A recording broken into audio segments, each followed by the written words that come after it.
नमस्कार, मी अनुजा. ॲडचा पंचनामामध्ये तुमचं स्वागत आहे. आज पियुष पांडे सिरीज मध्ये आपण तिसरी ॲड बघणार आहे. चला सुरुवात करूयात.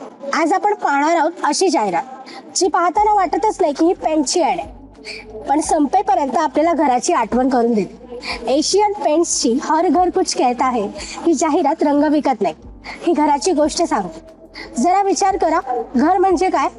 4 भिंती, छप्पर नाही.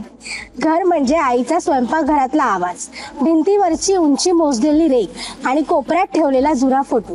एशियन पेंटनं हेच ओळखलं आणि म्हणूनच त्यांनी म्हटलं, हर घर कुछ कहता है. या जाहिरातीत कुठेही पेंट किती चमकदार आहे, किती टिकतो हे सांगितलं नाही, पण तरी सुद्धा आपल्याला वाटतं हेच पेंट आपल्या घरासाठी हवं. आता रंगांकडे लक्ष द्या.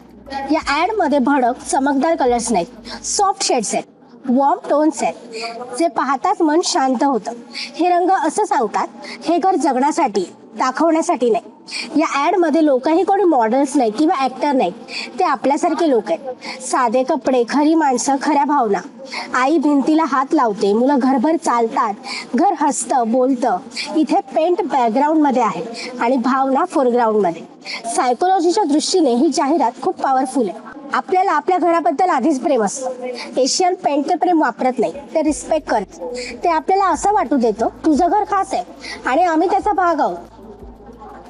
म्युझिक सुद्धा हळू आणि सॉफ्ट आहे. ही जाहिरात पाहताना आपण अचानक थांबतो आणि मनात म्हणतो, आपलं घर असंच काहीतरी सांगतं. आणि इथेच एशियन पेंट्स जिंकतो, कारण त्यांनी पेंट्सला प्रॉडक्ट म्हणून नाही तर भावनांचा भाग बनवला. ही जाहिरात आपल्याला एक मोठा धडा देते. चांगली जाहिरात म्हणजे जास्त बोलणं नाही, योग्य गोष्ट बोलणं. चांगला ब्रँड म्हणजे जो तुमच्या आयुष्यात शिरतो पण आवाज न करता. म्हणूनच Asian Paints is equal to रंग नाही, Asian Paints is equal to घराची कहाणी. कसा वाटला आजचा व्हिडिओ कमेंटमध्ये नक्की कळवा आणि आमच्या मॅजिकवाल्या मेहनतसाठी लाईक, शेअर आणि सबस्क्राईब करा. आणि नवीन व्हिडिओचे अपडेट मिळवण्यासाठी बेल आयकॉनला जाऊन पटकन क्लिक करा.